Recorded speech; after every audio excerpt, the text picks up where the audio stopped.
Good morning. I'm Hale Esfandiari, the director of the Middle East program. Welcome to the Wilson Center and to today's meeting, Ambassadors Roundtable, Obama Administration and Arab-Israeli Peace. Today's meeting is the 19th session in the Joseph and Alma Gildenhorn Middle East Forum series, created in 2004. We are delighted to have with us today the chairman of the board of the Woodrow Wilson Center, Ambassador Joseph Gildenhorn, who has been a supporter of the Middle East program. As some of you know, the Woodrow Wilson International Center for Scholars was established by an act of Congress in 1968 and is our nation's official living memorial to President Woodrow Wilson. The center is a nonpartisan institute for policy-relevant research and dialogue. We bring together the thinkers and the doers, policymakers, scholars, and business leaders in the hope that open dialogue will lead to better understanding, cooperation, and public policy.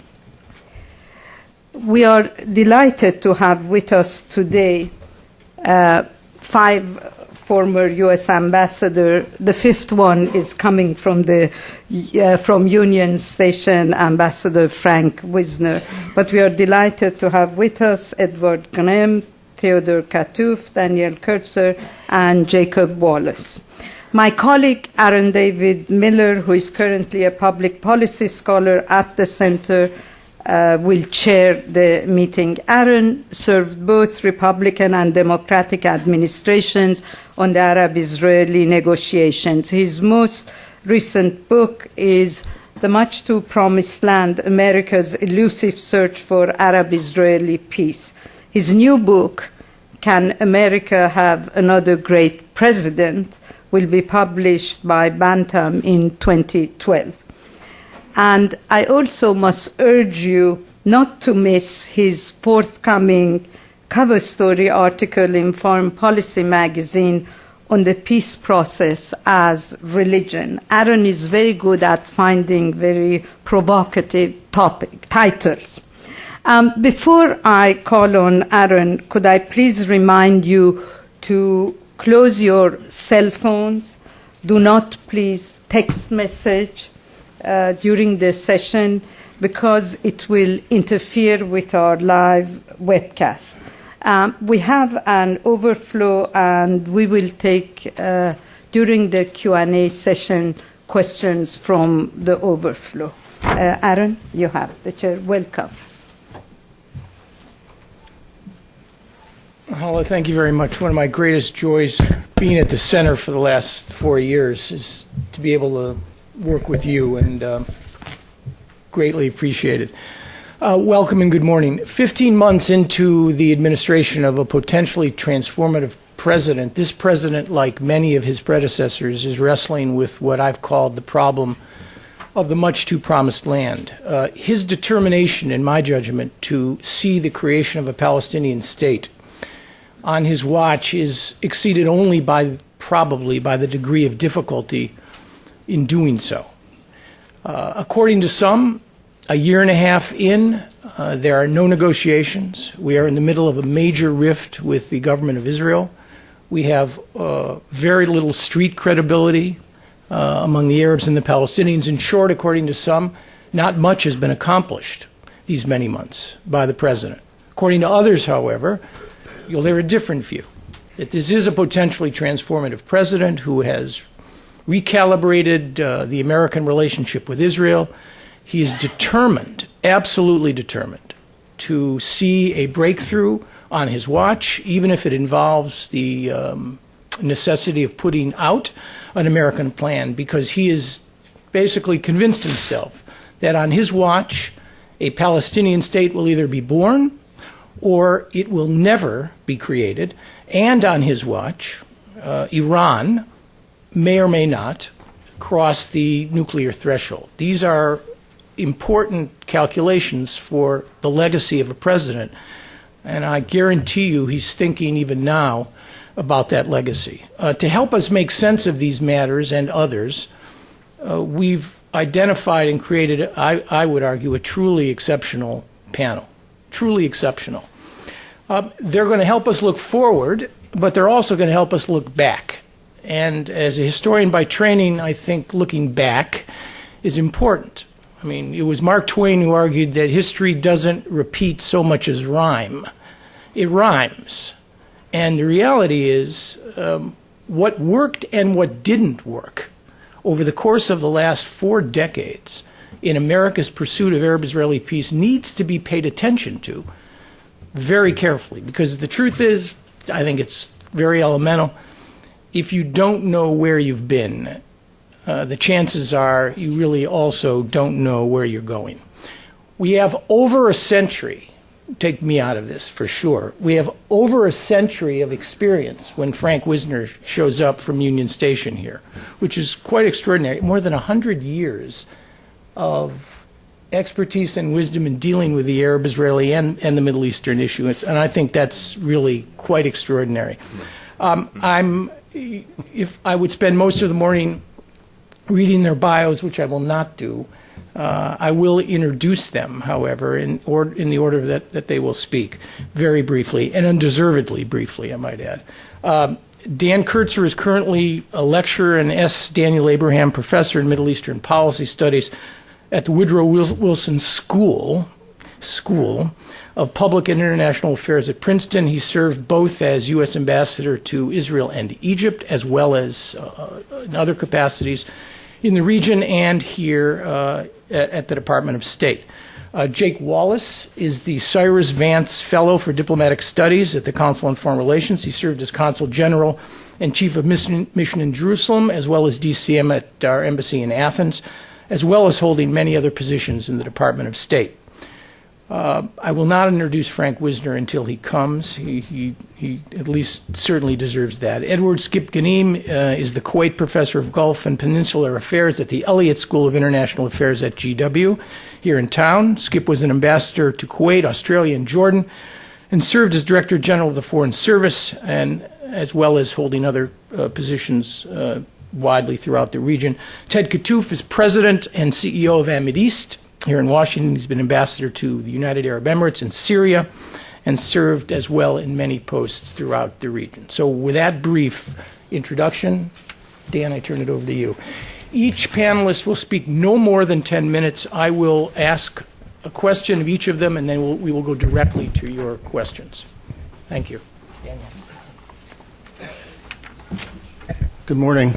I just want to clarify that the 100 years of experience that Aaron talked about is not individual to the panel, but cumulative.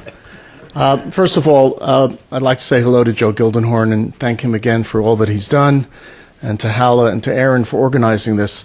Let me start out with just a short tale. I arrived yesterday from Paris. It was a tough assignment, but I was at a conference. Somebody had to do it. And what was interesting about the experience in Paris is that Barack Obama retains all of the potential that many of us saw in him a year ago, and none of the criticism that some of us now have for what happened over the past year. He is extraordinarily still a superstar in Europe. So if you hear this morning criticisms about the Obama administration's policies, just remember that that's an inside the Beltway phenomenon, and not necessarily the way the rest of the world feels about what we've done or failed to do. Now, that said, I do want to offer some constructive criticisms and to look ahead in the spirit of Aaron's introduction. In other words, looking back to learn lessons and looking ahead. If this were my class at Princeton, I would have given you 2 reading assignments.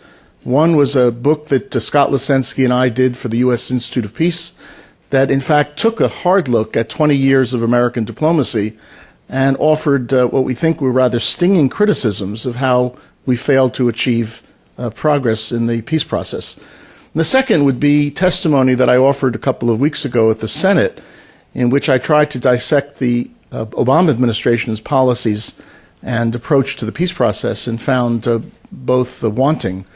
And so in answer to the first question that Aaron posed, if we had a strong Middle East peace process policy, I'm not sure we would be having this session today.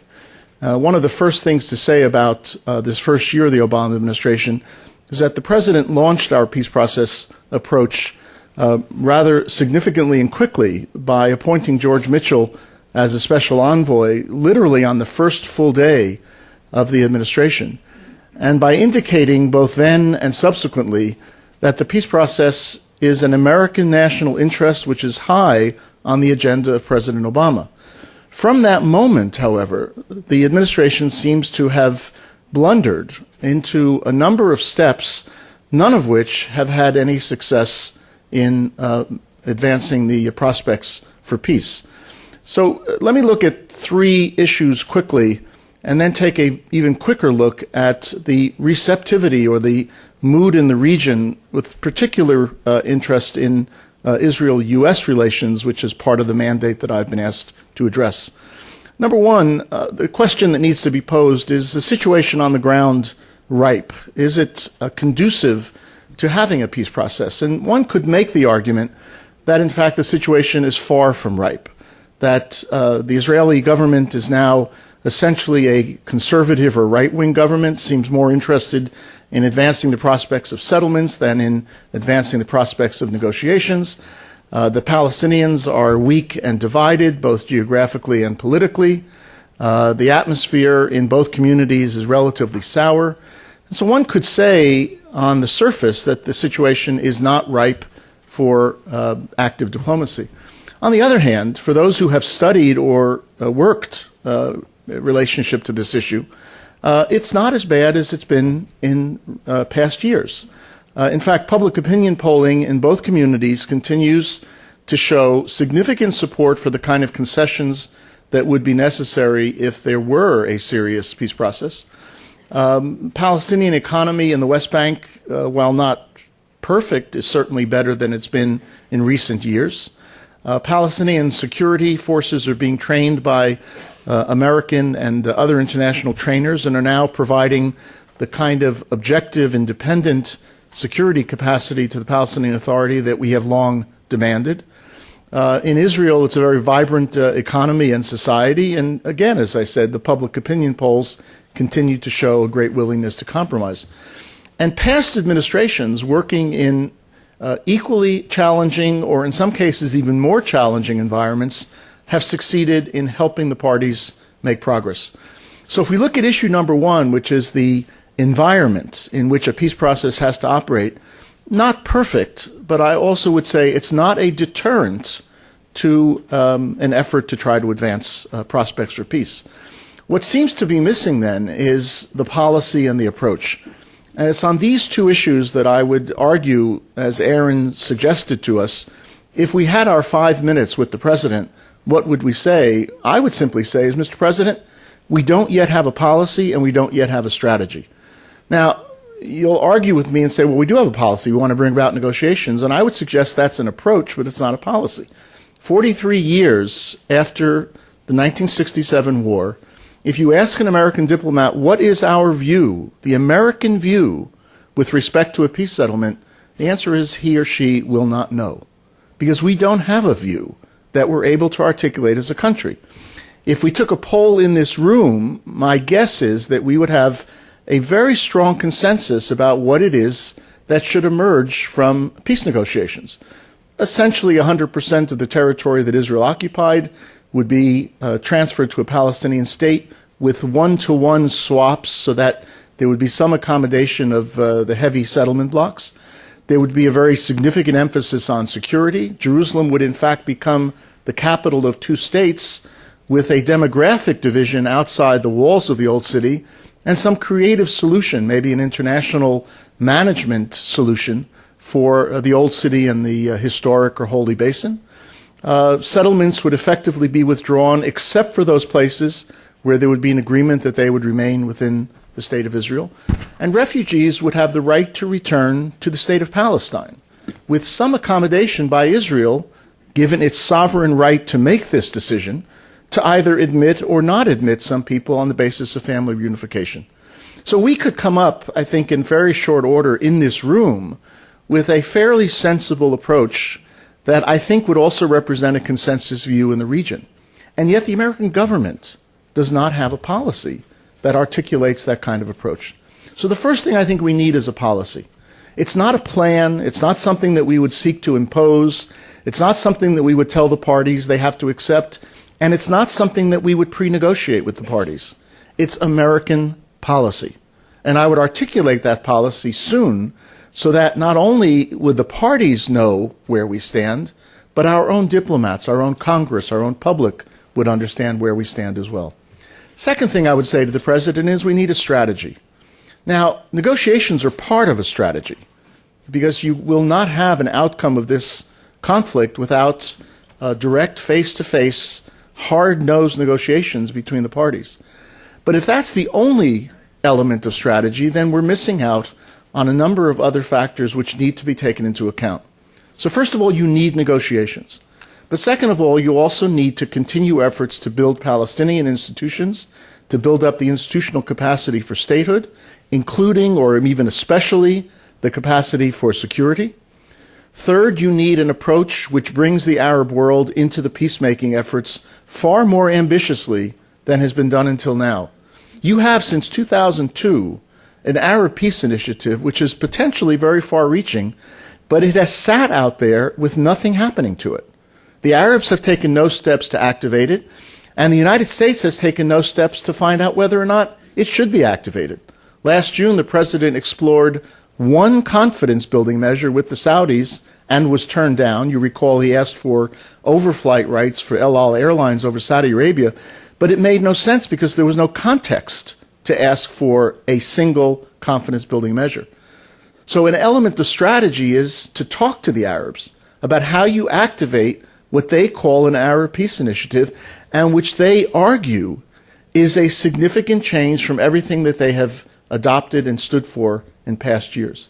One element of such an Arab strategy would be to reconstitute and reinvigorate multilateral engagements. We had in the 1990s multilateral talks on water, environment, refugees, arms control, economic matters. Why not resume these and get experts working together, people-to-people activities, track two diplomacy, have Arabs and Israelis actually meet each other, even while the diplomats are meeting in the negotiating room to try to work out their differences. So a third element of strategy is to activate the Arab Peace Initiative. I would also argue that there's a fourth element which is not so much in the hands of government, but which is very much something that places like the Woodrow Wilson Center and other non-governmental institutions can do, and that is to start dialogue within two critical communities, both of which have been left out entirely from the past peace process efforts. And that is the refugee community among Palestinians and the settler community among Israelis.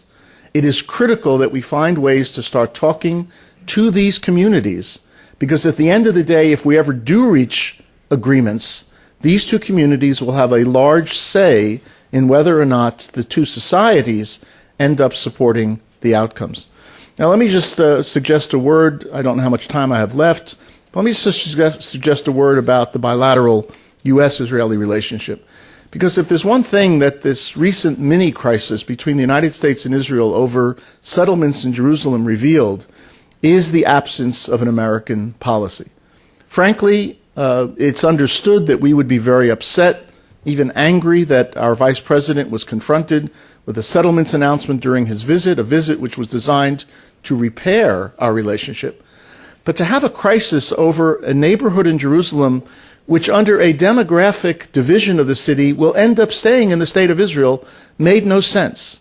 And it revealed the problem that I identified earlier, which is there was no context for this crisis. And so it suggests that we take a step backwards and analyze two sets of trends, both in Israel and the United States, which are critical as we look ahead. First of all, there's a very significant set of changes underway in Israel, which I think are being ignored by both academics and policymakers. An Israeli professor who has done some very extensive studies on the effect of terrorism on Israeli political attitudes came to Princeton recently and said something that was quite remarkable, and then he had a whole quantitative analysis of how he proved it. And that is that what terrorism has succeeded in doing in Israel is to shift the political spectrum, and pay attention, to the left, but to shift the Israeli electorate to the right. In other words, 20 years ago, if you asked members of Likud, would they support a Palestinian state, the answer was absolutely not. And yet a year ago, the Prime Minister of the State of Israel, a staunch member of Likud, announced at Bar Ilan University support for Palestinian statehood, with conditions. In other words, the debate within Israel has in fact shifted somewhat to the left. And there is a much larger consensus within Israeli society that supports a two-state solution. But the Israeli electorate, under the impact of unrelenting Palestinian violence, under the impact of incitement, which continues today in terms of education and public media in Palestinian society, has shifted to the right and has found the right-wing political parties more acceptable because those parties are willing to accept a state but have a tougher approach with respect to the specific negotiating elements. So we need to take this into account. There are changes underway in Israel which are being lost in this debate about settlements or not settlements, right-wing government, not right-wing government. Let's try to understand what's happening in that society as we move forward. And I would suggest, to conclude, that the Israelis have homework to do with respect to us as well. It is not insignificant that 78% of the American Jewish community voted for Barack Obama, and if the election were to take place today, that number would probably be relatively close to 78% as well. That does not suggest that 78% of the American Jewish community doesn't support Israel. Probably 99% of the American Jewish community is as devoted and loyal to the idea of Israeli security and well-being as anybody else. But a large proportion of this community today is willing to distinguish between the kind of support that Israel needs to have to maintain its security and well-being and the kind of support that perhaps it doesn't deserve with respect to matters of choice when it comes to issues like settlements. And so Israel also has to do homework to understand the changes within our society, where you can be pro-Israel and you can want the best for Israel in terms of security and its well-being, but you can also be critical of Israeli settlements and of other elements of Israeli policies which are not conducive to peace. So, looking back, we have lessons to learn about what succeeded and failed. Looking ahead, situation on the ground is challenging but not impossible. And a strong American policy and a strong American strategy, I think, has a chance of helping the parties reach the kind of settlement which is not only fair, but which is also sustainable, and which will, in the end, help American interests as well. Thank you very much. Dan, thank you very much. You never disappoint. I'm really happy, no idea how happy, to see Ambassador Wisner, fresh off the train from New York City. Just a brief word about Frank, who's currently Foreign Affairs Advisor at Patton Boggs. Frank's career spans 4 decades and 8 American presidents, including serving as ambassador to Egypt, the Philippines, Zambia, and India. He's also served as Undersecretary of Defense for Policy and Undersecretary of State for International Security Affairs, as well as numerous other positions in Washington and abroad. Frank, we're delighted to have you. Thank you, Aaron. From the podium or from your seat? Thanks, I'll take the podium. Terrific. Aaron, thank you very much, ladies and gentlemen. I appreciate being included in such a distinguished panel. I was struck as I listened to Dan Kurtzer that he might as well have just continued on. He could have done my portion of the presentation this morning with greater facility and certainly greater insight. But I am privileged to have a chance to say a word or two this morning from the perspective of someone who served in, lived in, and remains associated with Egypt, a key partner of the United States, a long-standing friend of this country for many decades, and a serious partner and player in the peace process. The first point I'd make to all of you this morning seems rather self-evident, and that is there is no issue in Egypt that has quite the importance as the Palestinian-Israeli issue, nor is there an issue of foreign policy of quite the same significance as the question of the peace process.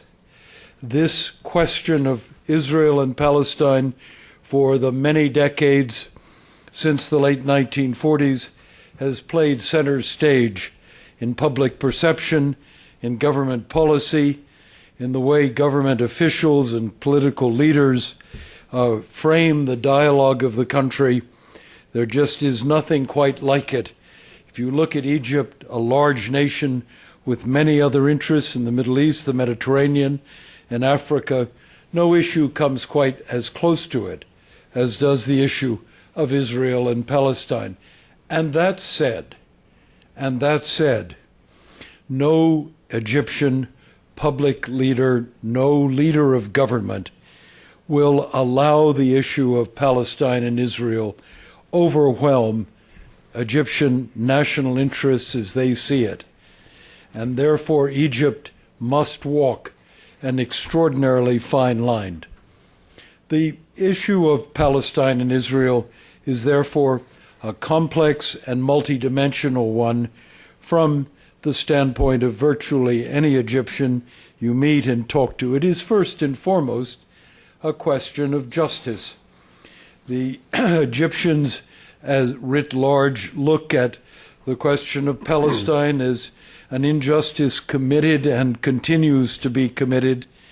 It's a matter felt at all levels of society. It's an issue that can put mobs on the street in Cairo. It can threaten domestic stability despite the size and strength of Egypt's security forces. It forces government to give the question a certain amount of latitude and safety valve to the population at large.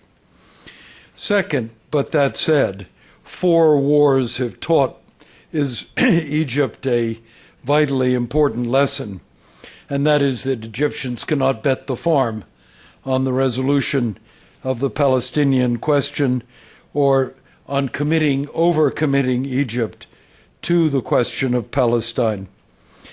Egypt must, and the consensus is quite broad, maintain peace with Israel. Third, no Egyptian regime can risk fighting a fresh war with Israel, much less losing one, and have a serious prospect of staying in power. And if you want to put a fine point on that, Egyptians are highly lively to the fact that they are lucky and feel fortunate to have relayed claim to the Sinai, which they believe is a sacred part of Egyptian national territory, and they wouldn't want to put it at risk again, not to Israel, not even to space-hungry Palestinians. Nor do Egyptian statesmen of this generation look at the question of Palestine and believe that it should be allowed to block Egypt's fundamentally important ties with the United States and Europe, ties that the peace with Israel makes possible for Egypt. Egypt is highly sensitive to the Palestinian question's ability to become embroiled in radicalism inside of Egypt, a lively fear that the fundamentalists, the jihadists, will take advantage of it and use it against the seated regime. It is for this reason, among others, that the Egyptian government remains deeply, deeply distrustful of Hamas. But when you stand back, it's not only the issue of Palestine, the justice, injustice, or whatever of it that powers Egyptian official perceptions and the relationship with us. It's also Egypt's long-standing view that it is the great nation of the Arab world, and that Egypt must be front and center in carrying the politics of the Palestinian cause forward. To lose control of that would undermine Egypt's position as she sees herself as a key player and leader in the Arab world. But mark my words, Egyptians do not believe necessarily there is a settlement in the offing to the Palestinian problem, not a settlement, but they believe it must be addressed and managed, which therefore leads me to my second point. How do we and Egypt look at the peace process together? What is the latitude, the room for play between the two of us? It follows, therefore, I would argue that apart from the strategic identification with the United States, to which Egypt attaches great importance and believes must be met in a reciprocal manner by Washington, Egypt believes we must pay the closest attention and skillful attention to the peace process and to the Palestinian-Israeli question. Just as Egypt seeks to shape the Arab consensus and will resist anyone who poaches on Egypt's perception of her own place in shaping that consensus, Egypt looks to the United States to recognize its centrality, to support Egyptian diplomacy, to demonstrate respect for Egypt's leadership, and to seek, wherever possible, cooperative approaches to the peace process. I underscore this last point because I believe in recent years we have slipped into the bad habit of quarreling publicly with Egypt, criticizing her leadership on domestic matters, and failing to get a grip on the peace process have left Egypt feeling isolated. We've been estranged by other matters as well, Iraq being one of them. I welcomed with particular pleasure the decision of the President to go to Cairo and spell out this nation's and his views of the Muslim and Arab world. It was an inspired choice, one that needs to be followed up. I do not believe and do not argue with any of you today that the importance to Egypt's importance to us as the largest nation in the Arab world and ours to Egypt means that Egypt should have a veto over our approach to the peace process. But it does, I believe deeply, remain in our interests to have an active approach, to make sure we consult the Egyptians and the Saudis, as well as others, as we launch new initiatives and seek to implement them. Egypt's price for cooperation with the United States is not excessive. Egypt wants to see the United States involved, even if there isn't a quick and ready outcome to a final settlement. As Mubarak once years ago remarked to me, in this land where it rains very little, all of us need umbrellas, and we need your umbrella to help us manage our crisis to the north. The second critical point on the Egyptian agenda is the importance of being kept informed, of being listened to, of being sensitive to Egyptian perceptions and interests. And the third, also pretty obvious, is Egyptians look to the United States to be clear and flexible, to approach the question with determination and use the powers of diplomatic suasion with the parties, both Israel and Palestine, to move the process forward. Well, let me close then with where do I think we are. And I won't pretend to speak for all of Egypt. She has her own views.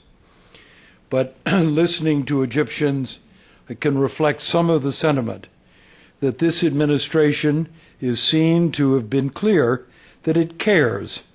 It cares about making peace, and it cares about moving ahead. What it has not succeeded in doing so far is convincing its audience it knows how to translate that sentiment into action. It is not simply and does not suffice to say that indirect talks or quarrels over housing is a national policy. These clearly are not national policies.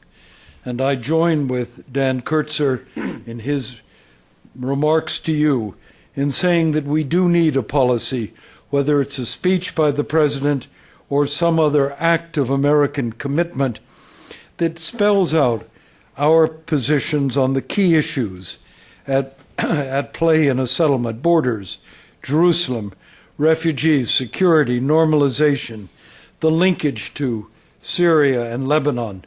There needs to be, at this stage in our relationships with the region, a clear articulation of American views.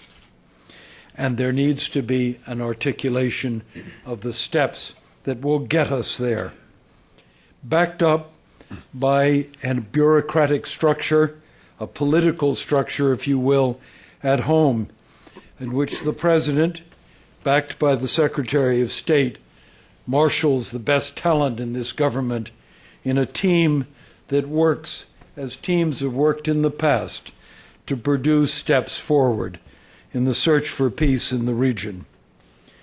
But most of all, the region and Egypt will be watching for an indication of will, whether we have what it takes to commit ourselves, and the President at our head, to move the Palestinians and the Israelis through the tough choices that lie ahead. Aaron, thank you, and turn the floor over to the next speaker. Frank, thank you very much. That was terrific. Skip Gnehm.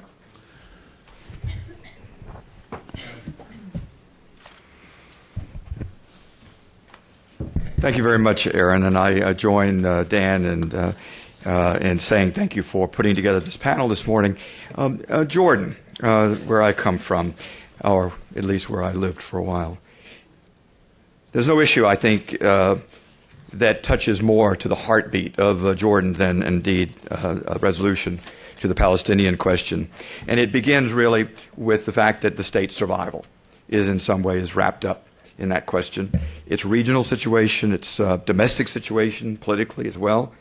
And then finally, it's just an emotional factor with the population of Jordan. And let me come back just a little bit on those points. The survival of the state. You know, the King Abdullah, has come under enormous criticism within the body politic in Jordan for the treaty that his father signed with Israel, demands by the Islamic Action Front, others as well, members of parliament included from the East Bank community, to terminate the treaty, to expel the Israeli ambassador. And in all of these confrontational moments, the king has been eloquent and clear about his views and his policies and the intent of the state. And that is, he will not violate that treaty, and he will not expel the ambassador. I remember being with him once on the Hill. It was the House Foreign Affairs Committee, where he was pilloried, frankly, by a repetitive questioning by members about this very question. And finally, in some rather notable exasperation, said to them, "Congressman, I am my father's son. He gave his life to try to reach this point in the Jordanian-Israeli relations. And it will not change as long as I'm king of Jordan." Now, why? And he says this in Arabic on Jordan television, because the treaty with Israel recognizes the Hashemite kingdom of Jordan, touching right on the issue that has always played under the surface, well, not always under the surface, which was an Israeli view that Palestine already exists, that the Transjordan part of the old Palestinian mandate is more than 50% of Palestine. It exists already, and therefore there's no need for another Palestinian state, another state between Iraq and the Mediterranean. And this recognition of the state of Jordan's Hashemite kingdom lays this to bed. And in fact, Sharon, who advocated early on in his career, as you may remember, this philosophy of Jordan being a Palestinian state, changed and actually enunciated that that was no longer his view of things and not the policy. But it remains constantly a concern. I mentioned to you the emotional issue, and I think one has to understand then the emotional issue as well. The country, I think many of you have been there, you've seen it when you stand on top of the hills and you look toward the west. You can almost reach out and touch the West Bank. You can see at night the lights of Jerusalem, and yet there's a barrier there, which is the border, of course, and it's difficult to go there, get there. And at the same time, 60% of the population of Jordan traces itself back to Palestine. It has family or property or both just across on that other side, watching television, and they watch Israeli television as much as they do, in fact, probably more so than they do their own television, and see the reporting of what's happening in West Bank villages. Inevitably, they become emotionally involved because they sense it's happening to their own families and their own relatives. And this puts a lot of pressure on the government. I don't know how many times I've sat with the king when he's been speaking with American officials, and he said, and this I remember very poignantly right before the Iraq war, he said to the president, "Mr. President, if you're going into Iraq," and he'd already said he hoped he wouldn't, by the way, "please help me deal with one of the two problems on my borders." And he was referring to Palestine, and he said, "I need an active peace process." And again, this turmoil inside the country, and a concern that the way Israel will solve its Palestinian problem will be a transfer of population. And this will be aggravated, by the way, Aaron, by this recent decision and announcement in the last 48 hours of Israeli actions on the West Bank on expatriates and others who don't have, not just expatriates, but anyone who doesn't have a resident permit, which I may talk about later if there's an opportunity, because this, again, raises the specter of a population transfer. Now, the king is not his father, having said that he is, the son at least, but he's not the father. And this becomes very important when you understand his attitude toward Jerusalem and to the West Bank. He didn't lose Jerusalem. He doesn't have the same stake. He has a strong commitment in a Palestinian state, because that state, in fact, would solve the issue of Jordan more emphatically than the treaty. And it would also resolve the problems he has to deal with internally. Now, Aaron, you asked me some questions about lessons learned, and I'm going to hazard a couple of thoughts which may be controversial, but they're nevertheless my deeply felt views. First is that often statements that we see made out of Israel, and these are not usually statements made by officials, but these statements will come out of a notable person, and they will seem very far-fetched when first mentioned, and dismissed by almost everyone as unrealistic. And then if you look over time, you discover they actually become reality. So that's a lesson that I've seen. On the Arab side, simply dealing with the Arab state is very, very difficult. But you can deal with it if you do it in a forceful way where there is a sense of progress. Because one of the things that you often hear is that the Arab street is not willing to see peace, and I think that's a false conclusion. I believe, indeed, there is a great feeling, and this is certainly true in the Gulf, it's true in countries that are a little bit further from Israel, but it was very, very true in Jordan. I remember once, just a quick anecdote, I remember once being on the ridge, looking over at the West Bank when a very old gentleman, grandfatherly sort, came with a lot of children running around him in circles. I must have been 20 or 30. Actually, it was probably 4, but it seemed like a lot of kids. And he said to me in some great passion, "How much longer are we going to have to go ahead with this dispute? Are these kids going to die still wanting to see peace in my land?" And I think that's a very deeply held feeling. They look to the United States to be involved. They are deeply, deeply skeptical. They were really impressed with the president's speech in Cairo, anticipating a very active and a very positive effort on the part of the United States. And this would be, perhaps lead me into what I might say to the president if I had just a few minutes. And one would be, there is a mood in the Arab streets for peace, so capitalize on it. The second is, there's never a ripe situation for peace in the Middle East. I was deputy chief of mission, actually chargé d'affaires in Jordan in the 80s, when King Hussein negotiated with Arafat and brokered with Schultz, or with the Reagan administration, Schultz, a statement that he would make recognizing Israel in return for us accepting the PLO as an interlocutor. And Schultz called me about 5 o'clock the night before Hussein and Arafat were going to make the announcement. And he said to me, Skip, can you just confirm for me that this is going to happen? I said, well, I can only tell you the king has promised it. He said, well, what do you think the odds of this working are? 60, 70%? And I laughed. I sort of chuckled. And he got really angry and furious. He said, this is not a joking matter. I said, I'm sorry, sir. You didn't understand my chuckle. Sir, if there is a 20 or 25% chance of things working, go for it. You don't wait for things to be at the 60 or 70%. He said, okay, we're going ahead. Of course, that next morning, Arafat walks out and makes his ridiculous remark and embarrasses the king and doesn't make the statement that he was supposed to make, but that's a different issue. We've tried confidence measures. They've worked as long as they're supporting another process, and I do agree with Dan about the policies and about the need for a policy and for an enunciation. And what I would say to the president is, look, there's a need for very strong and active U.S. efforts, and people want it.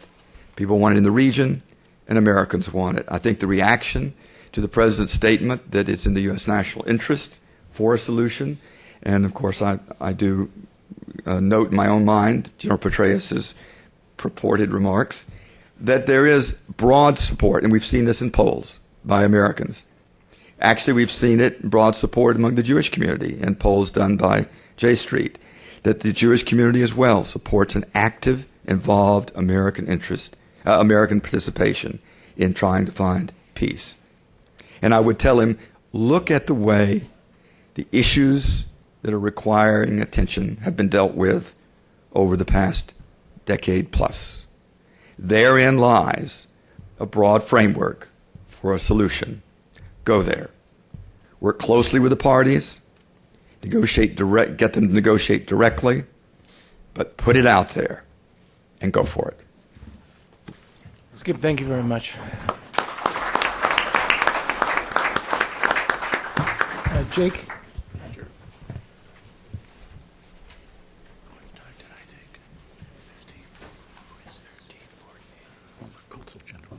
Good morning. Thank you, Aaron, and also to the Wilson Center for the opportunity to be here tonight, this afternoon, with such a distinguished panel. After having listened to my colleagues, I'm not sure how much more there is to add, but I will make a few remarks. It's clear that we're at a very uncertain moment now in the Middle East. The media is focused a lot on what they call a crisis in U.S.-Israeli relations. I think what we're seeing now is not so much a crisis in relations between the United States and Israel, which I think are strong and will continue that way. Where there is a crisis is on the effort to restart a negotiating process. And that is where I think the focus is, where it should be. And it's not clear to me exactly how this latest crisis is going to end and where it's going to go. I was in Jerusalem for 4 years as the Consul General, and as I think most of you know, in that job I was responsible for our relations with the Palestinians. So I'm going to begin by looking at the situation from a Palestinian perspective, and as my colleague Dan Kurtzer did, I'm going to start also by talking about the situation on the ground. I think from that perspective, the current moment is actually quite positive, and it offers a real opportunity in order to move forward. To begin with, as Dan mentioned, the situation on the West Bank has improved quite a bit over the last couple of years. I'm going to be talking about the West Bank, not about Gaza, which is a very different situation. In the West Bank, you have a much improved security situation that has been due largely to the actions of the PA, but they have been supported quite importantly by the training offered by the United States and others. And I think you also, if you talk with Israeli security officials, they too will acknowledge that there has been a significant improvement in the security situation on the ground. You also have an economy in the West Bank that's improved quite a bit, particularly in the last year. All of this, I think, is due to a significant change in approach and attitude on the Palestinian side, in particular, the changes that have been brought about by Prime Minister Salam Fayyad. These changes have been going on for a while, and I think they've now reached a point where we can say that it's serious and it's a sustained effort. Prime Minister Fayyad has also offered a context for this, which is his plan for Palestinian statehood within 2 years and building the institutions of that state now. Now, while this better environment on the ground does not overcome the gaps on the permanent status issues that we know about, I think it helps a lot, and it helps create a context in which we can begin to move forward. As I've said, the Palestinian leadership deserve a lot of credit for adopting a practical approach, focusing on improving the lives of Palestinians in order to lead to the creation of a Palestinian state. When you look at the current leadership that the Palestinians have, President Abbas and Prime Minister Fayyad, I think we can all agree that they are much better than any Palestinian leadership we've seen, but I also would assert that they're probably better than any Palestinian leadership we could hope for in the future. That is why I would say it's so important to take advantage of this moment of relative security, relative economic growth, and calm to begin to get talks started. The absence of talks now is a destabilizing influence in the West Bank, and if it continues indefinitely, it has the potential to lead to violence and a broader deterioration of the situation, which would make peace even more difficult to achieve as we look out to the future. Now, coming back to the questions that Aaron asked, what have we learned? How's the administration doing? Let me start with those two. I think the Obama administration began on this issue on the right note. They emphasized the importance of the issue to U.S. interests, and the president appointed an experienced and a fair-minded envoy, Senator Mitchell, in order to give this issue the attention it deserves within the administration. Since then, in the past 15 months, the going has been rough, and I think even President Obama acknowledged that himself in an interview he gave last December. Much of the focus of the past 15 months has been on the issue of settlements. And while I think there's a lot that we could learn from that in terms of the tactics and how to do that better, I do think it's important, and it was correct that the administration made this an issue and began to deal with it in a serious way, which we haven't seen before. Continued settlement activity is indeed a serious problem, and I would say while other trends in the West Bank are positive, this one is negative, and I think this one and the continued growth of settlements will make it much harder over time to find a practical solution on the ground that will allow for two states, the creation of a Palestinian state alongside Israel. So I think it was correct for the administration to focus on this issue. Now, some say that, well, the construction is only going on within the settlement blocks. We know those blocks will remain part of Israel. Well, that's an issue that has to be worked out in the negotiations. And frankly, it's the area within and around those settlement blocks that is what is at issue, and that will have to be discussed between the two sides, and it's not a foregone conclusion what will be the outcome of those talks. Now, in the roadmap, there is an obligation on Israel to freeze settlement activity. In the course of the past year, the administration worked with the Israelis to try to find a way to implement that. And what came out of that was the so-called moratorium that Prime Minister Netanyahu announced last fall. Unfortunately, that moratorium contained so many exceptions that it didn't have much practical impact on the ground in order to improve the political situation. It obviously didn't include Jerusalem, which is what led to the difficulty we saw during Vice President Biden's visit. It also didn't deal with construction that was already underway, so there was a lot of activity that continued, and I think something more will be required in order to address that issue. So where do we go from here? I think at the core of what needs to be done is to get back to negotiations. I would agree with my colleague Dan that this is in and of itself is not a strategy. It needs to be accompanied by other steps dealing with the region, dealing with the Arab Peace Initiative, dealing also perhaps with a multilateral track. But the essence of what needs to be done is to restart in some way negotiations between the parties. One way or another, we have to begin this process where the substantive issues, borders, security, refugees, and Jerusalem are discussed. And this has to be done whether the U.S. puts forward its own ideas or a U.S. plan or not. Given the difficulties that we faced in the last 15 months, I think the idea of what's been called proximity talks or indirect talks is actually a good way to start.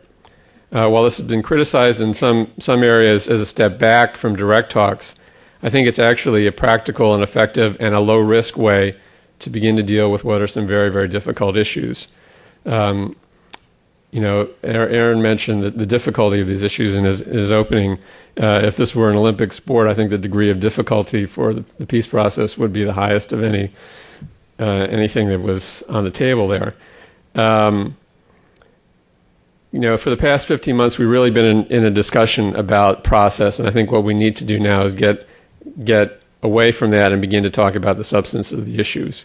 Perhaps indirect talks is not the ideal format, but I think it's better to get started on substance than to aim for perfection in designing a process.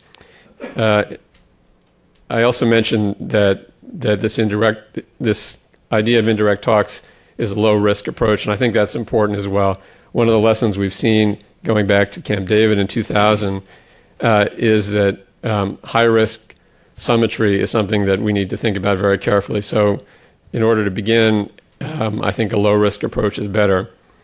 Also, negotiations have a way of evolving over time, and if we can begin, I believe the U.S. is in a position where we can begin to narrow some differences, and in that way, perhaps the format will evolve. We saw that in the past. The very rigid format that was negotiated at the time of the Madrid conference in 1991 eventually evolved into the negotiations between Israel and the PLO in Oslo, which produced the agreements that we saw in the 90s.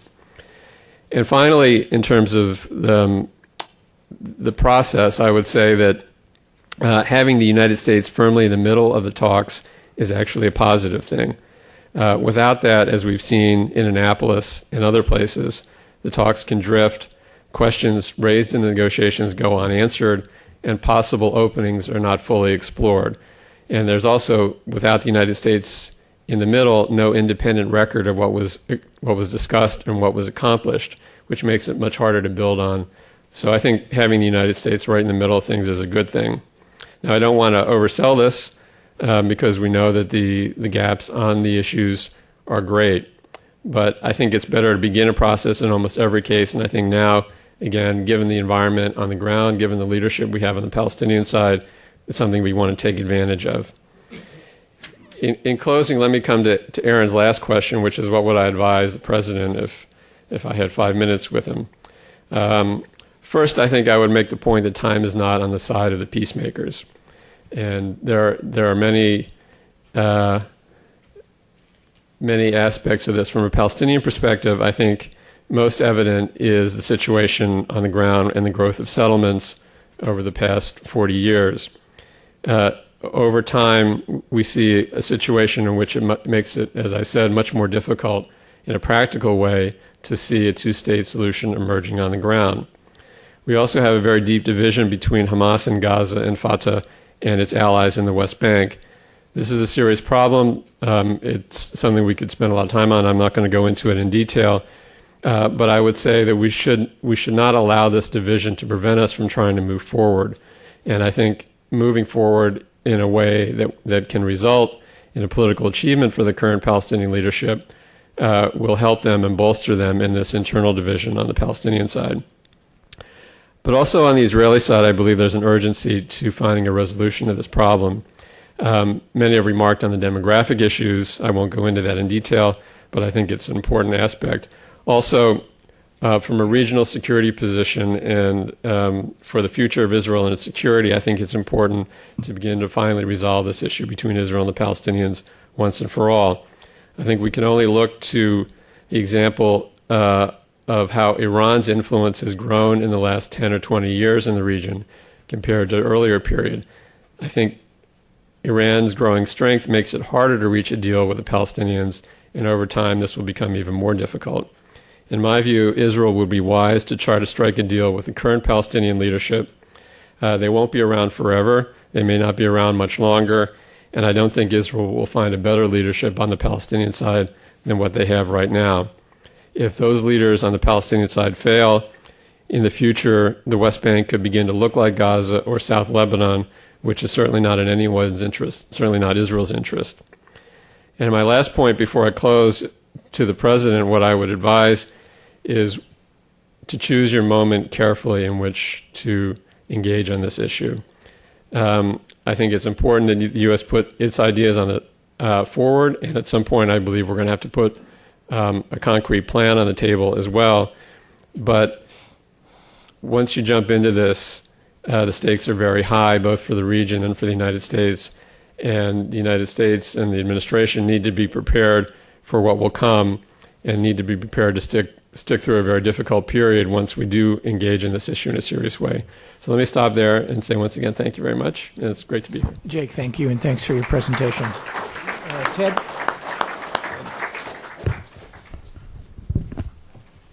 I'm sorry, is this on? Yeah. Okay. I want to make sure we leave time for discussion and questions. So since I'm discussing Syria and the corrective movement of Hafez al-Assad will be celebrating its 40th anniversary this year, I don't think I need to go on a long time because this regime has been through just about every challenge one can imagine, and it's still there. And to some degree, its behavior is predictable. Not always, but to some degree. An Israeli-Syrian peace treaty brokered by the U.S.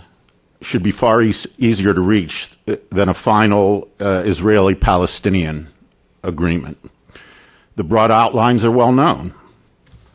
One constant is the Assad regime's insistence that any peace treaty must require Israel to withdraw to the June 4, 1967 de facto armistice line in a reasonably expeditious manner. In return for this tangible concession, Bashar al-Assad will need to be more flexible on several issues vital to Israel's political and security needs. The core issue for the Syrian regime is survival. Now, having said that, let me point out that the Syrian people generally back very strongly the Assad foreign policy, particularly vis-a-vis Israel and vis-a-vis recovery of all the Golan. Now, Hafez al-Assad began what has become a 30-year alliance with Iran to neutralize a potentially more powerful Iraq. This alliance was not based at the time on any ideological affinity. One regime is secular, the other is a de facto theocracy. But I believe the regime can be weaned from Iran, but only at the end of a process that I would call a grand bargain. It is said that timing is everything. This dictum certainly applies to Israeli-Syrian negotiations. To those who question Syria's commitment to peace, the correct answer is we will never know until a final offer is on the table. I sense that most Israelis are unconvinced of the need to withdraw to the June 4, 1967 line for a variety of reasons. Netanyahu has reinforced this point of view by vowing that he would make no such concession to Syria. But public opinion in Israel is volatile and can be changed. In its effort to promote Arab-Israeli peace, the United States, during President Clinton's 2 terms, largely deferred to Israel's leaders to set the priorities, the agenda, and the pace. U.S. dealings with Syria in recent decades have oscillated from attempts to isolate and humiliate the regime to providing it with an exaggerated sense of its centrality, and importance. A middle course between those two extremes is needed. U.S. diplomats who have worked in or on Syria are fond of stating that the only thing worse than dealing with the Syrians is ignoring them. It's advice that this administration should heed and has been heeding. Bashar al-Assad would like to move on two tracks. A U.S.-mediated negotiation with Israel aimed at recovering all occupied Syrian territories, and a separate bilateral track aimed at normalizing relations with the U.S. The two are inextricably linked. If Syria is shunted aside for negotiations with the Palestinians, it will continue to play the spoiler role, and it will play it very effectively. The U.S. and Israel must find a way to address both tracks simultaneously.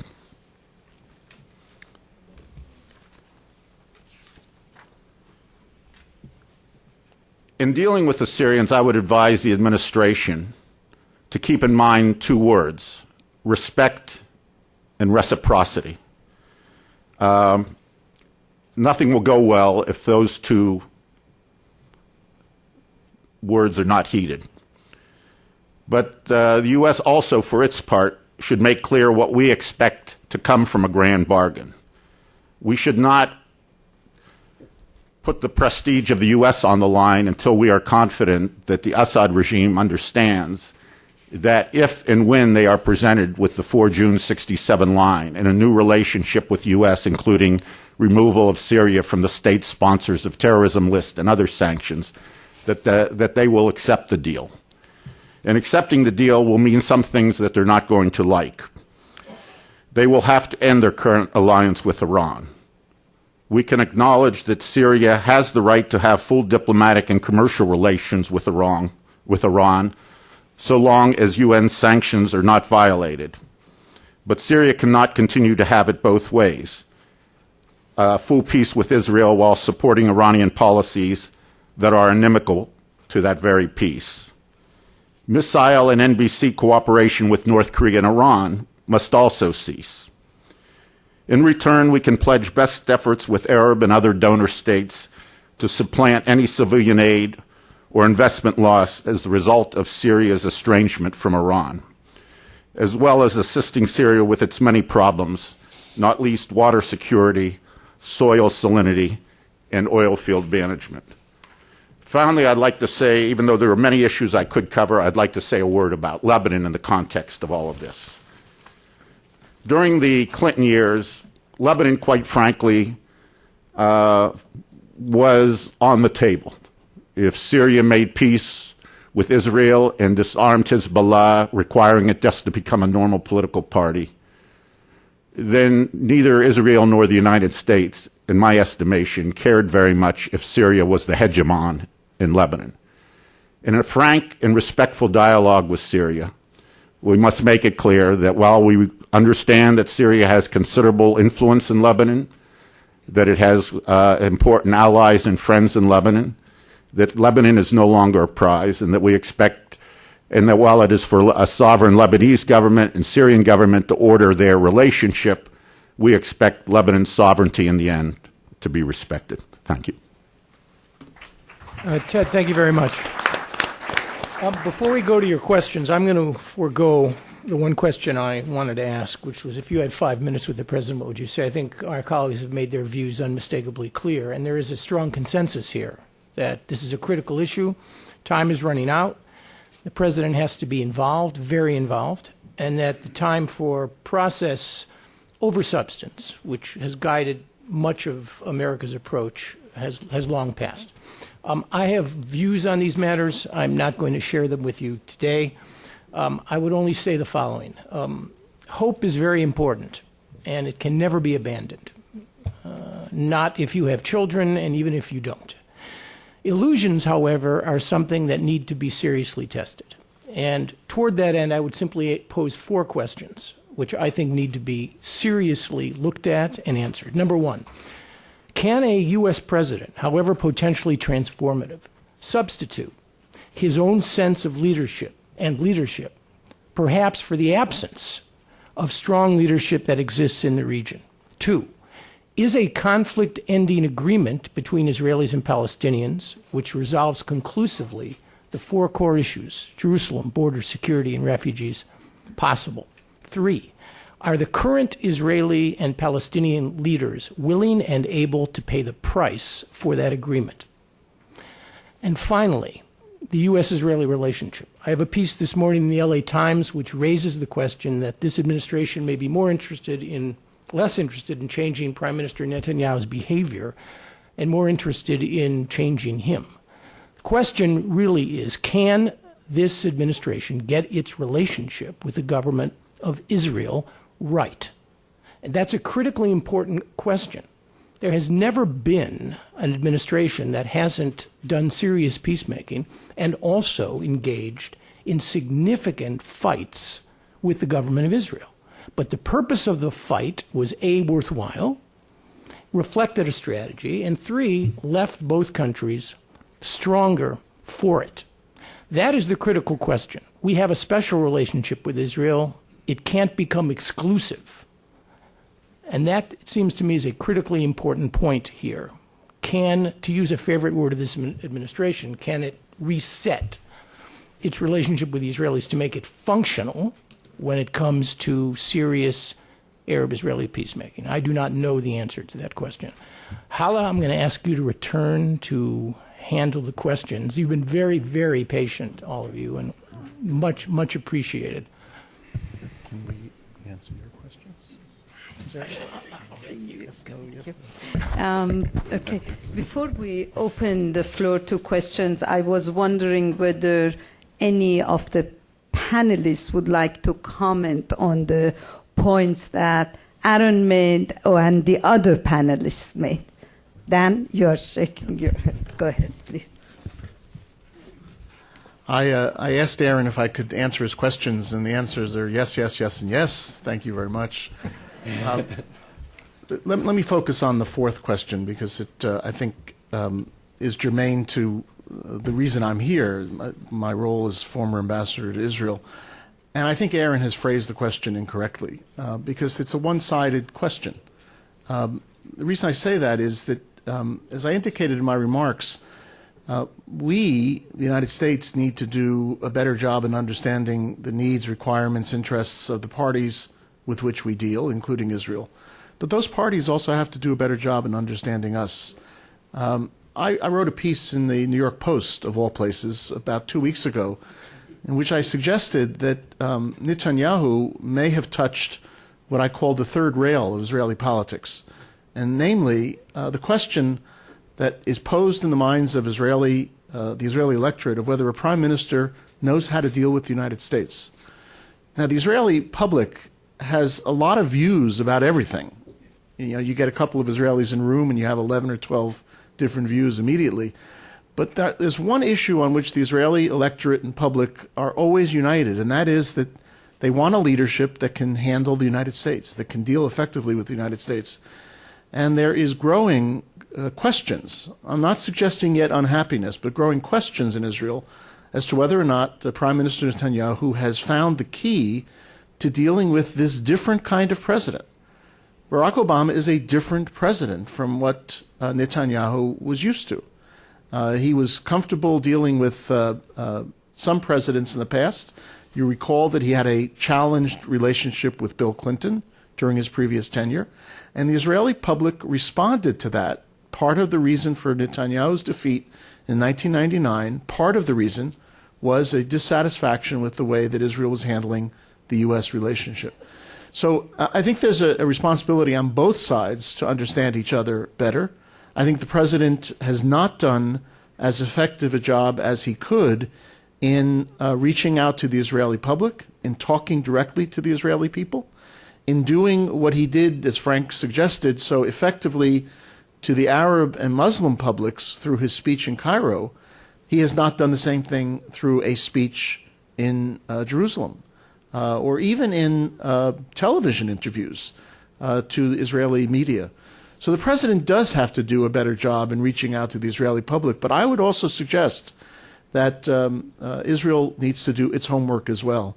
This is a president who now has his, or at least looks like he has his sea legs, a significant victory in healthcare reform, a significant advance in our relations with Russia, and on the question of nuclear disarmament. Today, there's this big nuclear summit underway. China relationship seems to be at least on the mend. So you have a president who, after a year of perhaps grappling with what it is to be a president, seems to have found some of the keys. And I would suggest that Prime Minister Netanyahu pay as much attention to how he handles the relationship in this direction as the president might need to pay attention in how to handle the relationship with Israel in the other direction. And Frank, do you want to add something to what your colleague said? I won't on the fourth question. Let me try the third.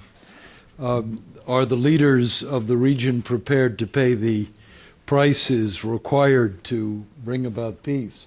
Let me, as a general matter, Aaron, brilliant questions. I think you've bracketed the entire range. On this one, I'm utterly convinced that the leaders are not yet prepared to pay the price required. Could they be brought to is a different matter. But as I consider the full range of choices that lie before the leadership in the region, I reflect on the fact that many questions haven't even been thought through because they appear to be questions that will never have to be addressed. Let me just take several for examples. Refugees. Has anyone in the Arab world really contemplated what it would mean to carry out a refugee decision? What about King Abdullah's decisions? Has anyone, the Beirut decisions, anyone really thought about what would be fully involved in a normalization arrangement? What does it mean to respect the borders of 1967 in return for peace? These are questions that will require in the Arab world profound soul-searching analysis that I find absent at this stage. Do I believe that the leadership of Arab nations, and I mean here the principal ones, of course, are capable of doing it? Yes, they can, but they have to find the opportunity, and the opportunity can only be discovered when there is an active peace process in which the questions are actually on the table and the challenges before the leaders and their chance to make a decision becomes a reality. Brought to that point, the tough questions can be addressed and answered. I'd hazard a response on the first question, and that is, can the, and I'm paraphrasing it, Aaron, correct me if I'm wrong, but can the U.S. President, can President Obama substitute his own sense of leadership for that of leaders in the region? And I would say that's really not the right question either, that he can't, if you mean totally, but he can exercise a leadership that's vitally important at this present time, a leadership role that no other individual leader in the region can do. And in being active and in, or even through his envoy, being a major participant, he can in fact bridge between those other leaders, and I think he will find a response in all the capitals that we represent and in others as well to that leadership, and they will step forward, I hope, and be able to move in the direction really that Frank was just talking about, which is to grapple with the issues, because they all need to take action that will prepare their publics for the end game. Okay. I think I'm going to take now questions. I'll go first to the overflow because there is a very interesting question here. We have 100 people sitting in the other room, so we need to take their questions too. And any of the panelists or more than one can take that. What is Turkey's role and the expected influence in the peace process? Are there concern towards the trajectory of the current Turkish government? Who's going to take that? Jay, you want to take that? there are no volunteers, I'll do a bad job of it. As Ted knows, I was recently in Syria, and the question came up from an Arab perspective, a Syrian perspective in particular, and that is the desire of the Syrian government to see the Turks involved with a good relationship with Israel traditionally on one hand, and a very tight relationship with the United States, and a fresh but very positive relationship with Syria, that Turkey could actually play a discreet but sensible exchange of views of a diplomatic agent moving between the three capitals and set the menu out, and at the end of the menu being set, the United States could perhaps bring the parties to the table. I think there's a bit of pie and sky in all of that, but I think it goes to the heart of the question. As long as the Turks maintain some discipline, they do have entree and are showing themselves willing to communicate with all of the parties. They are doing it out of their own essential interest. They do not want to see the Middle East purely competed for by the Iranians. They believe they have real interests that they must protect. Their interests of sentiment as well. The Prime Minister has those, and his party has those. So he's brought into the region. He's no longer held in bay by his military as he once was. But I also believe we can look at, despite rhetorical excesses, with some calm of a Turkish role, because at heart Turkey's leverage in the region springs from the fact that Turkey is a friend of the United States and is a NATO member. Without that friendship and without that NATO membership, Turkey doesn't have too many cards to bring to the table. So the Turks have actually positioned themselves to be quite effective in the region now, and there is, in my mind, no harm in giving them some running room, provided, of course, they play their cards shrewdly. Dan?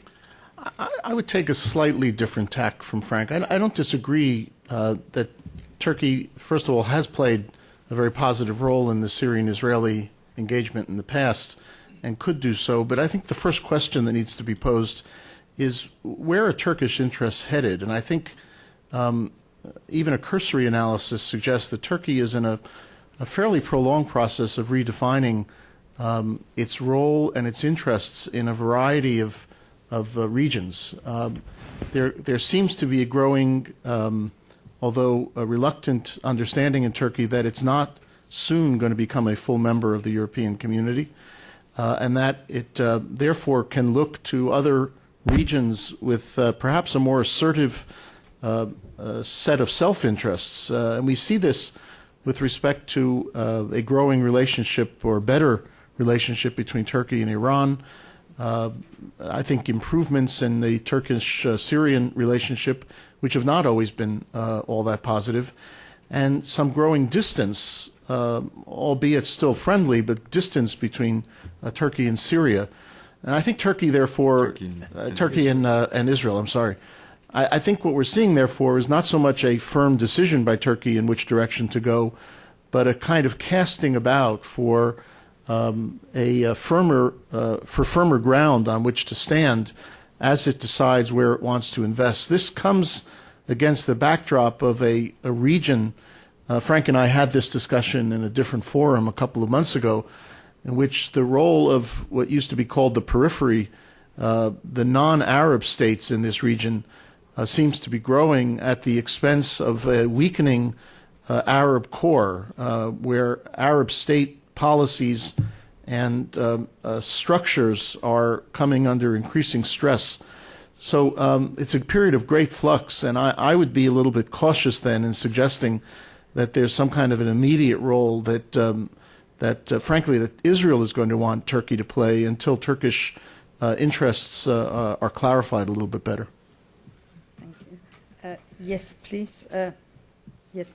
Could I ask you to give us your name and just limit your comment to a question? No comment. We are just taking straight questions. Thank you. No problem. My name is Ori Nir. I'm with Americans for Peace Now, and my question is: there was an article that was published this weekend by Zbigniew Brzezinski and Stephen Solars proposing the inducement of drama into the process.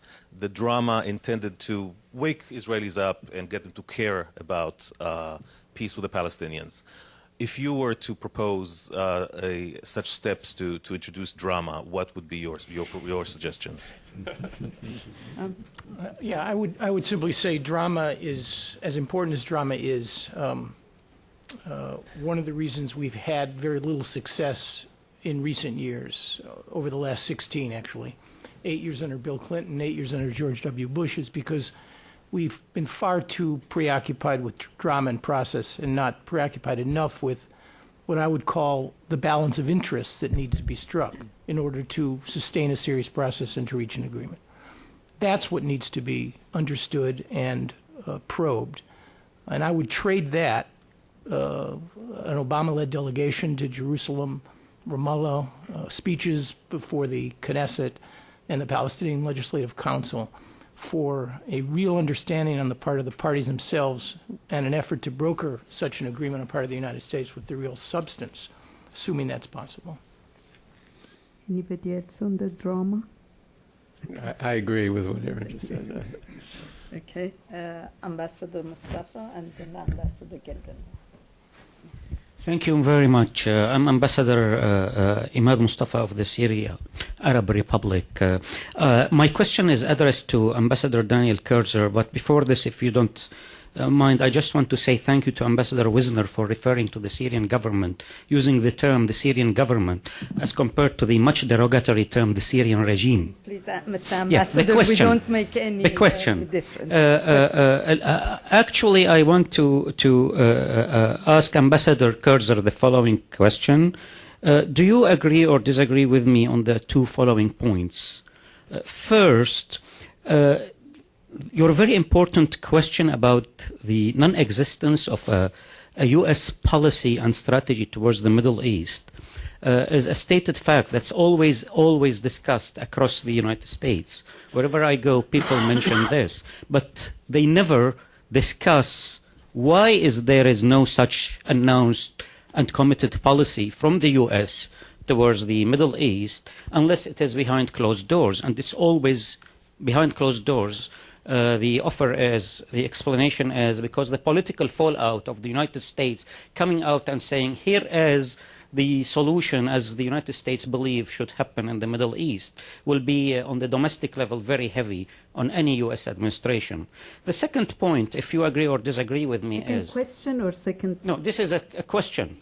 A question. Okay. Just two questions. First, why is there no policy? Okay. And second, is it true that there is a distorted vision here in the United States when you only focus, when I say you, I mean the U.S. successive administrations, on the issue of settlements and whether they should be built or frozen or permitted to be built again or should be frozen, while they are not taking into account that the settlements is only one component of a strategy to change in an irrevocable way the nature of the Arab-Israeli struggle. It's not only the settlements, it's also the demolition. 90,000 houses were demolished last year. The roadblocks and 75% of the water resources of the occupied West Bank is also used by the settlers in the West Bank. So it's not only settlements, it's a whole panoply of issues. Thank you. Thank you, Ambassador. On the first question, I don't agree that the absence of what I would call the U.S. policy is simply a result of domestic politics. There is a strong view held among policymakers that if the United States is to exercise its role as honest broker, that it should not prejudice the negotiations by having positions on the issues to be negotiated. Now, I think this is a fair point. I disagree with it at this point, and that's why I'm arguing for an articulation of policy. There is a domestic factor as well, and there are a lot of things that go into this, but I think it's not a full answer to suggest that only because of domestic considerations has this issue not been resolved. On the second issue that you raised, I was not in favor of the singular focus this past year on settlements as much as I have been a public critic of settlements policy, because I think that again, it's a question of having a coordinated overall approach, not picking out a particular issue. But even your question suggested that you were selective in what you would choose. There are a number of issues on which Israel needs to be asked about, and I think U.S. policy needs to confront those issues. And there are at least an equal number of issues which Palestinians and Syrians have to be asked about and which the United States needs to confront. I mentioned a couple of them in my remarks. The continued incitement in Palestinian education materials in the media, the absence really of concerted action on the part of even the Palestinian Authority to uproot terrorist infrastructure. Syria's continued hosting of groups that most of the rest of the world continues to see as terrorist groups with headquarters in Damascus. We know we have a different definition of terrorism. I was just going to say that. We have a different definition of terrorism. But the fact is that most of the world does not agree with the Syrian definition. So I think in this case, to be fair, yes, there are more issues on the agenda with Israel than simply settlements, but there are also issues on the agenda with Syria and the Palestinians and the Lebanese which need to be taken into account as well. I have everybody's name down according to the way I see them, and there is the overflow too. So you have to be patient, and please have very brief questions. Ambassador Gillen. Thank you. Very short question. How does Hamas fit into the equation? If there's no resolution bringing together Hamas with PA, will you ever have a peace process concluded?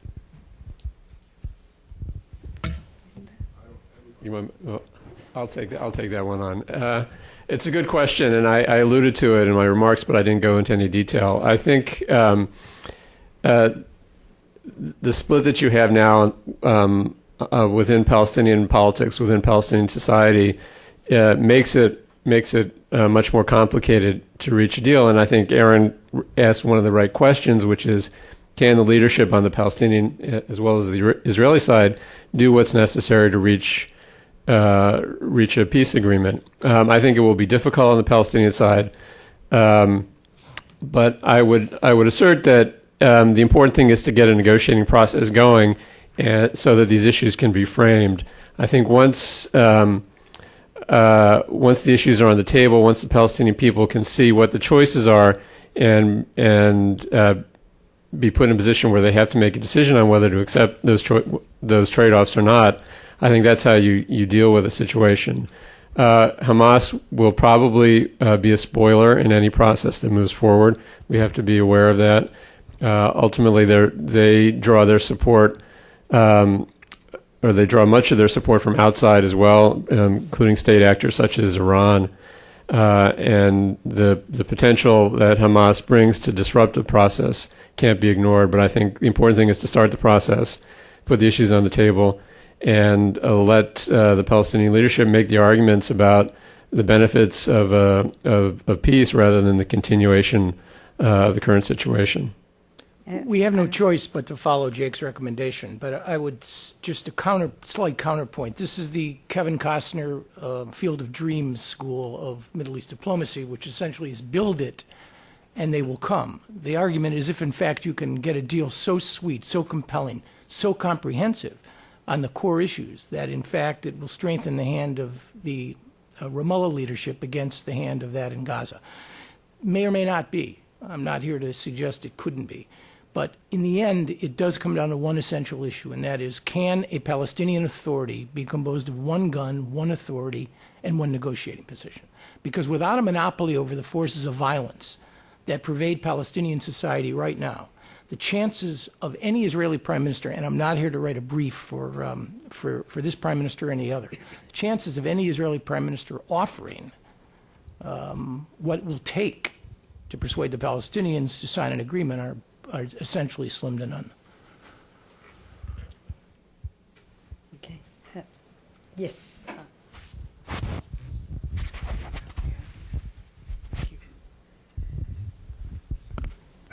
Thank you. Thank all of you for wonderful presentations. I'm David Birnbaum at the Wilson Center. Let me ask the panel. There was a very interesting article in the Times, I think it was over the weekend, about the possibility of civil disobedience, the Palestinians having recourse to civil disobedience. How do you see that? Is that realistic? Do you think what's the scope for it? And what would be the potential in terms of an outcome on the process? I remember back in the 80s, there was a Palestinian American from Jerusalem, immigrated to this country named Mubarak Awad. I think he's a professor at a university in Ohio. And Mubarak Awad was trying to teach nonviolence and nonviolent methods to the Palestinians as a way of asserting their cause and their rights and the like. And as I recall, and my friends here can maybe be more precise, but the State Department was quite enamored of this fellow, and the Israelis not so much. And they were determined to deport him, and despite a lot of protestations from the State Department, they succeeded. That told me that the Israeli governments are very, very concerned about ceding the high ground, moral high ground to the Palestinians. Maybe I make too much of that, but it stuck with me all these years. And I think Salam Fayyad is somebody who does recognize that planting trees in areas not under Palestinian control and having people, Balin was going on for years before anybody took note that these people were marching and calling for restoration of the lands that were separated from their villages.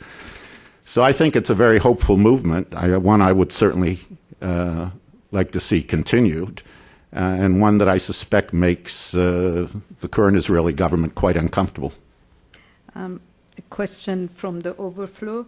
What is the way forward concerning the settlements? Is there any chance for a compromise?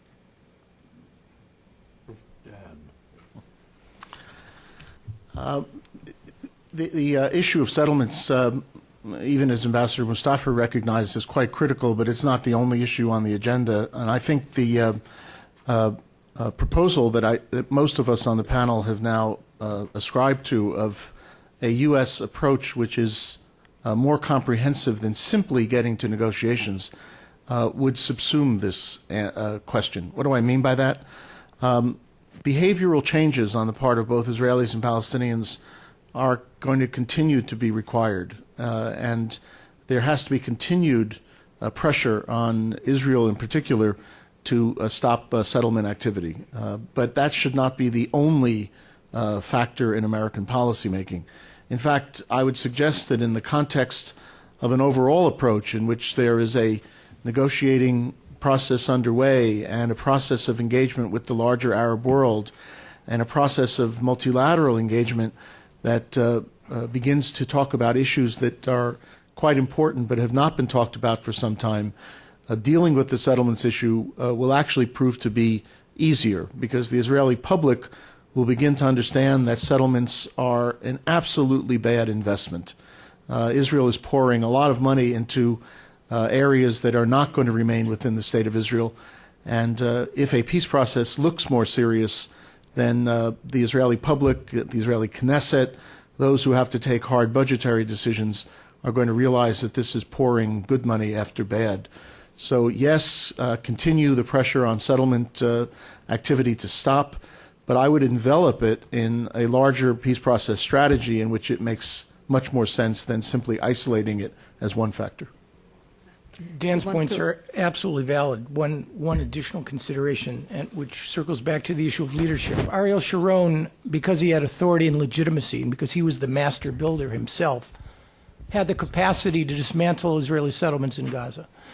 Again, the question becomes not whether the Knesset or the Israeli public are tired of settlements, realize how counterproductive they are. Can any Israeli prime minister, and this is the core issue, in a set of circumstances, figure out a way to essentially annex 3/4 of those Israelis into blocks that live proximate to the Green Line, but will leave anywhere from 50 to 70,000 Israelis in the West Bank? in settlements, communities that are not proximate to the Green Line. That is a nation-splitting sort of decision. I don't want to prejudge it one way or the other, but it is a core question that needs to be asked, cannot be asked and answered honestly now because conditions are clearly not what they would need to be. But it is something that is there and needs to be faced up to very honestly. Aaron, I would just add to that the other observation that's been made here. You can't really talk about just this in the absence of talking about all the rest. And we haven't mentioned this word demographics today. But within the Israeli body politic, and certainly within the American Jewish community, there's a lot of discussion about the trend of demographics and how one deals with that. And that's just another issue that has to play in the Israeli view of a settlement and what's going to look like and what would be advantageous to them and their interest. Thank you. Yes, please. My name is Warren Madison. Appreciate very much the comments of each of you. I just wondered why there wouldn't be somebody sort of representing the Israeli side of it in a sense, perhaps an Israeli former ambassador or something, to participate in this kind of discussion. Since a lot of comments were made about Israel, that best could be answered by them. That's a number one. But overall, the overriding issue, and I've been through this with Ambassador Kurtzer in the past, if you'll remember, it's like the gorilla in the room. The refusal of Abbas, and he has said this on several occasions, and the Arab world in general, to accept the existence of a Jewish state in their region. If we can look at the history of this area, the historical context and biblical context, this has been there for a long time. Oslo certainly should have resulted in it. So my question is, why isn't the biblical and historical aspects of this huge problem, I didn't hear a single word about it, nor did I hear a single word, and please explain to me about Jerusalem, which has always been considered the capital of the Jewish people of the state of Israel, was united until 1948. Please. So why isn't that also a critical portion of any discussion, or how do we go forward? Dan, I think your name was mentioned here, but I just wanted to say one thing with respect to the first point. We created quite deliberately, purposefully, willfully, a panel of Americans and American diplomats with experience in negotiations in order to address issues relating to American policy. We've had other occasions, many actually, when we've brought Arabs, Israelis, and Palestinians to discuss these matters. But this is about American interests at a critical time in American diplomacy. And that, frankly, should be the primary point of departure. On the two issues raised with respect to the demand that made by Prime Minister Netanyahu for recognition of Israel's existence as a Jewish state, and on the question of Jerusalem, this is another reason why there needs to be an American policy, because I don't know what American policy is on the second question. On the first question, policymakers have been quite clear that we want to see an outcome which recognizes Israel's Jewish character. Now, how that's manifest in a settlement, whether it's a formal recognition of some language or simply a political recognition of an Israel that defines its own character, remains for the parties themselves. It's not for any of us to define what Israel is or isn't. If Israel defines itself in a certain way and then enters into a peace treaty or peace agreements with its Arab neighbors, the recognition that they confer on Israel is going to include Israel's self-definition.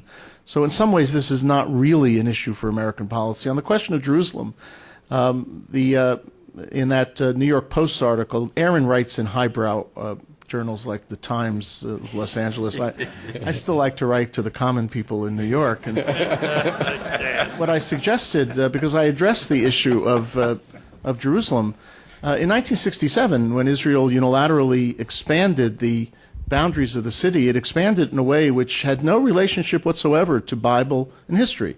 It was done for practical security and other considerations. But the point is that the definition of what is Jerusalem and what will be the capital of Israel in Jerusalem remains to be negotiated.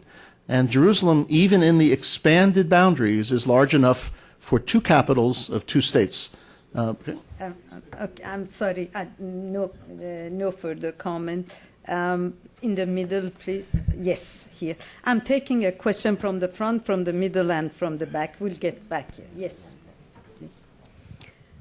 We have a lot of hands. Yeah. Please, just limit yourself. I'm Amin Mahmoud from Alliance of Egyptian American, and I'd like to ask Frank Wisner about his opinion about the statement came in the Washington Post from 8 civil organizations here, Carnegie and Freedom House, issued to Hillary Clinton about the situation in Egypt.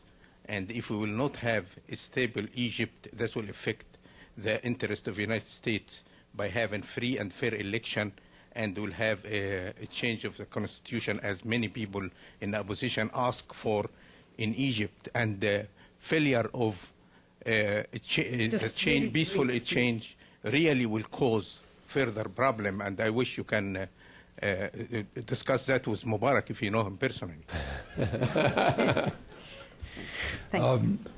Would you like me to just respond in very short, because I think the focus of the discussion today is on the attempt to secure peace.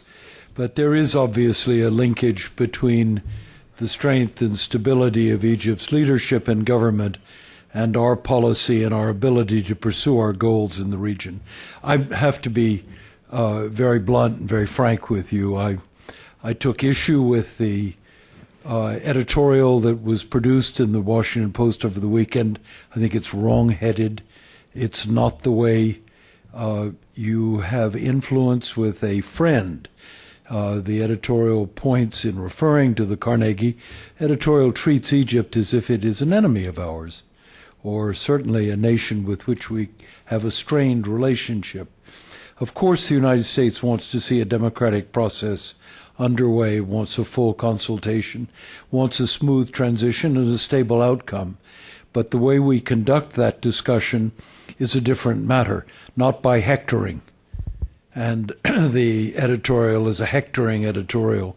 One can deal with the authorities in Egypt and other people in the political structure of the country in a polite and respectful manner, not one that inflames passions, but one that permits a sensible dialogue to take place. So I part company and think that's not the way I would advise the President to conduct his dialogue with Egypt. Thank you. Yes, there, in the back. Josh. Yeah. Gentleman with 2 fingers up, and then we had. Okay. Thank you. I'm Leon Weintraub, University of Wisconsin, Washington Semester International Affairs. I'd like to ask those of the panel who have been ambassadors in Egypt and Jordan to ask about the nature of the peace between Israel and these 2 countries, despite the long-standing agreements with Israel and Egypt and Jordan. We've seen virtually zero, and in fact a discouragement of exchanges between artists, intellectuals, writers, any kind of elements of civil society apparently have been discouraged from building up any kind of civic relationship with Israel. I'd like to ask you if you think, number one, that's a result of a line laid down by the governments, or if it's not, if in fact there's a strong element within those Egyptian and Jordanian civil societies that is attempting to discourage that. And if it is it possible for either of the governments to do something that might encourage these elements of civil society exchanges? Yes. I can certainly talk to the Jordanian aspect of that, and I think, though, you've got to put it into a broader context. When the peace treaty was signed, and in the first few years of that, there was enormous exchange between Jordan and Israel, with people on both sides of the boundary moving in large numbers. I think they were telling me 6,000 to 8,000 Israelis a day were going to Petra in tours, for example. And I know that many of my Jordanian friends were telling me about taking their families to the beach along the coast of Israel for the first time, of course, in a long, long time. And so there was a lot going on. And I think when you got the Intifada, you did indeed have a public reaction to the Israeli actions on the West Bank. Having said that, we cannot forget that the relationship between the government of Jordan and the Israeli government on a lot of very significant issues is very close and ongoing, and that's in security and that's on political issues. There is a constant dialogue and a constant exchange between the government of Jordan and the government of Israel on many, many issues that are vitally important, and that relationship wouldn't exist otherwise. But in the public view, you're quite correct. The public reaction in Jordan is very, very hostile to the issue of Israel, but primarily, and I think almost entirely, because of a failure to have progress on the peace process. Okay. We just go to the back, the lady in the back. Yes. And then Thank you very much. My name is Mindy Reiser, sociologist, worked in the Middle East. I'd like to ask about the upcoming and potential roles of Russia and China. We are certainly quite fascinated with the meanderings of Chinese foreign policy, and Russia, of course, is moving in interesting directions. And I wonder if you could project where you see these two countries being helpful or not. Thank you. Okay. Well, Russia is, as you know, a member of the Quartet, and one of the questions in the development of an American strategy is going to be what to do about the Quartet. I would urge the administration to look favorably on keeping the structure, but perhaps finding a better way to utilize it than we have in the past. So I think it's been very useful in trying to concert our approaches and to speak with one voice. So Russia may end up, if the Quartet is kept alive, with a role that is commensurate with its interests. It has its own interests as well, bilaterally with different countries, and that's fine also. China is, I think, the big question mark. There's a lot of literature growing now about countries looking at the Chinese model of development, for example. Some of my students are working on this at Princeton, and they're quite interested in whether or not this idea of economic development but no political change can inform the way they organize their own societies. Having been to the Middle East a couple of times recently, there seems to be more questions about this growing than there are answers. Chinese behavior in the region is still uncertain. China certainly has interests, particularly when it comes to securing long-term contracts for raw materials. But what its obligations might be and what kinds of investments it might make in the region beyond those simply related to raw materials is one of the great question marks, particularly, and Frank may want to talk to this, particularly in Egypt, where China has always had a reasonably good relationship with Egypt, but the Egyptians that I spoke to just a couple of months ago are confused about whether China is prepared to play a political role commensurate with this growing economic strength. Jake, you wanted to add something? No, Any of the panelists? I would simply pick up with the challenge that Dan left me and comment on the Chinese. I think we're all in the process of watching the early stages of an evolution of Chinese foreign policy, be it in the Middle East or many other parts of the world, and that China's political expressions are going to start being more pronounced in its own immediate neighborhood, that it has not yet made up its mind about how to assert a political presence in the Middle East. It's in an observation mode as opposed to a activist participatory mode, at the same time that it is developing an economic stakes throughout the region. China will not be applying for membership in the Quartet. China will be observing for a while to come. The Wilson Center is going to hold on July 12 a meeting on China and the Persian Gulf, bringing Chinese experts from China and experts from the region. Aaron, I think we are running out of time. You may want to wrap up, please. Thank you. Are there any pressing or compelling urges to make any final observations? Yeah, final observation by our panel. I'd like to make a quick one, very, very quick one. And that's simply that for all the obstacles that are out there, and they're easy to define and spend a lot of time on, I do think there's an opportunity here, and I think with our president and his approach and his team, that we have a chance of taking a leadership role in moving things forward, and I hope he will. Right, and I would second that, but I would also quote the first and last president that ever had an influence on me emotionally, who was Jack Kennedy. I was 13 when he was murdered. Kennedy described himself as an idealist without illusion. And frankly, on the issue of Arab-Israeli peacemaking, that's where we need to be. Never giving up on the hope and the possibilities, testing those possibilities, that in fact a comprehensive peace can be achieved.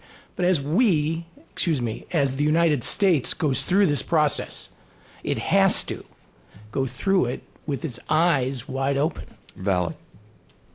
Thank you all for coming, and congratulations to all of my fellow panelists and colleagues on a terrific session. Thank you very much.